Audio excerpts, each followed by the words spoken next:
Hi beautiful people, this is Simple Eva and welcome to my channel. And if you are new in this channel, please give me a thumbs up and click the bell notification para notified ka for all my new videos coming up. Gusto mo bang malaman kung paano maglagay ng channel trailer? So kung gusto mong malaman, please stay tuned.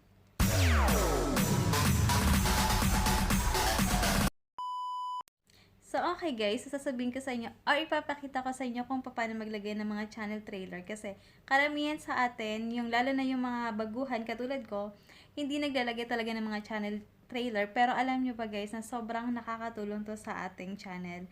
Kailangan natin maglagay ng channel trailer para, in case na may mga magpunta sa ating channel or dumalaw sa ating channel, yun ang makikita nila kaagad kung anong mga nilalaman ng inyong mga videos. So, ako, naglalagay ako ng channel trailer. Yung mga recent upload ko, yun ang nilalagay ko. So, para alam nila agad kung ano yung susunod kong video. So, for today, ituturo ko sa inyo kung paano. At kung interesado ka, stay tuned. Hi guys, so ito na. Pupunta na tayo sa aking Chrome. Punta tayo sa Chrome. And then, sa ating YT Studio, click nyo yung YT Studio nyo. And then, mag-antay pa tayo. Ayan. So, make sure na naka-desktop site ang inyong phone.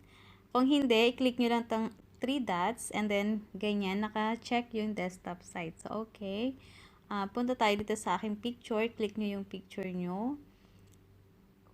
And then, dito sa your channel, click nyo yung your channel. And then, ayan guys, ito yung Hi beautiful people, i-post natin. Ito yung channel trailer na sinasabi ko. So, paano maglagay ng ganyan? Ganito guys, i-click nyo yung customize channel. And then, ayan, ganyan guys. Kaya dapat naka-desktop site siya lagi. Bubulol ang lola nyo. Sorry guys. Ayan, ganito na siya guys. So, ito yung channel trailer. At ito naman yung featured video for returning subscribers. So, ang gagawin natin guys, itatap nyo to. Tap nyo yan para makita nyo yung tatlong dot. Meron siyang change video and remove video. So, paano maglagay niyan? So, remove muna natin to or i-change natin para mapalitan. Kasi dapat din magpalit-palit kayo ng videos. Yung mga recently upload nyo ilagay nyo. So, i-click natin yung change. And dito guys, ito na yung choose specific video. So, dito kayo mamimili sa inyong mga videos kung anong gusto mong ilagay. So, ako ang ilalagay ko yung aking bagong upload. Click nyo lang yan. And then, ito na siya guys. And then, ito naman, itap natin tong sa gilid. And then, change. Tap natin yung change.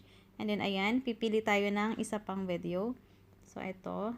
Click natin kasi yung recent upload ko yan. So, ito na guys, nalipat ko na siya dyan. So, ang gagawin natin dyan is i-click natin tong publish para ma-save. So, ayan guys, meron na tayong channel trailer. So, tingnan natin doon. Back natin.